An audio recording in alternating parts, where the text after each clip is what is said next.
So welcome to my talk for Autodesk University. It's 2022. Climate change is accelerating heat waves, droughts, mega fires and floods. Yet Autodesk is still supporting the fossil fuel industry. I'm Joanny Lemercier. I'm a visual artist and I've been using Autodesk products for decades. As a climate activist, I've decided to reduce my impact to the very minimum. I'm reducing all my consumptions, but also reducing travel, avoiding flights, and changing entirely the way my studio operates. Those efforts are important and necessary, yet they will remain insignificant on a global scale. Now, the best way to further reduce my impact is to focus on the large polluters. And Autodesk CO2 emissions are very, very large, in the magnitudes of billions of tons of CO2 emitted each year. As the Autodesk University opens this week, there will be a lot of discussions and scrutiny about the impact of Autodesk. So despite the complete denial from the executives, now is a good time to have an open and honest conversation about these impacts. We're going to look at the impact of the largest coal mine of Europe, operated by Autodesk software, Inventor. Beyond the 100 million tons of CO2 emitted each year, forests are being cut and biodiversity annihilated. People are being displaced, their homes and villages are being destroyed, their churches razed. And it gets gruesome. Even the cemeteries are being displaced and the graves exhumed to extract the coal underneath. Each year, 1,800 people die prematurely from the air pollution linked to the 25-year-long partnership between Autodesk and the coal company RWE. To be able to really understand this complex subject, I've been visiting the mine on a regular basis since 2019 to document the destruction and to gather information from villagers and coal specialists. This coal mine is only an hour and a half from my studio in Brussels at the German border, and the scale of the open pit mine is shocking.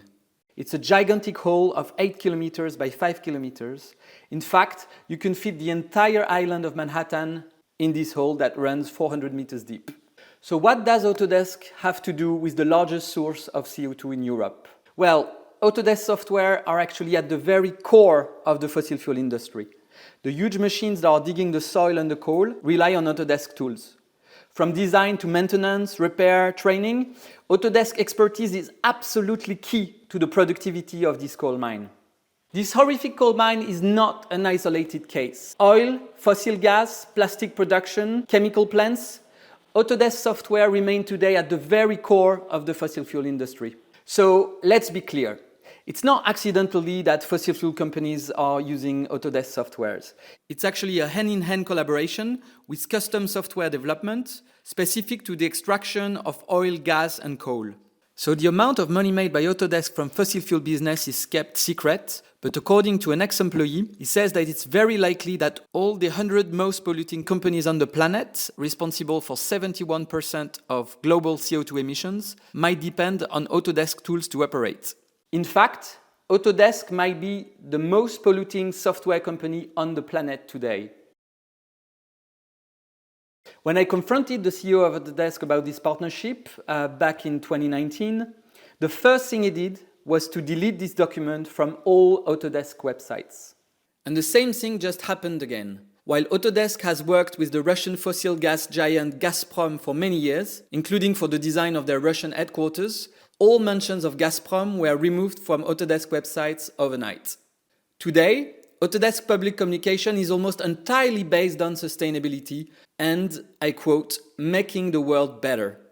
We actually do make the world better. We do actually make it possible for people to build more low-cost housing. We do actually help pollute the world less.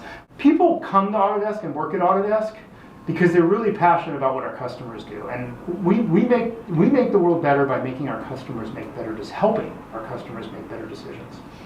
This beautiful fairy tale is dangerously misleading. In reality, Autodesk executives are profiting from fossil fuel extraction, and their partnerships with oil, gas, and coal giants is questioning their responsibility in the environmental collapse and the acceleration of climate change. The CEO is actively making this information unavailable and is trying to hide his dirty business to the public, to the investors, and to most Autodesk employees.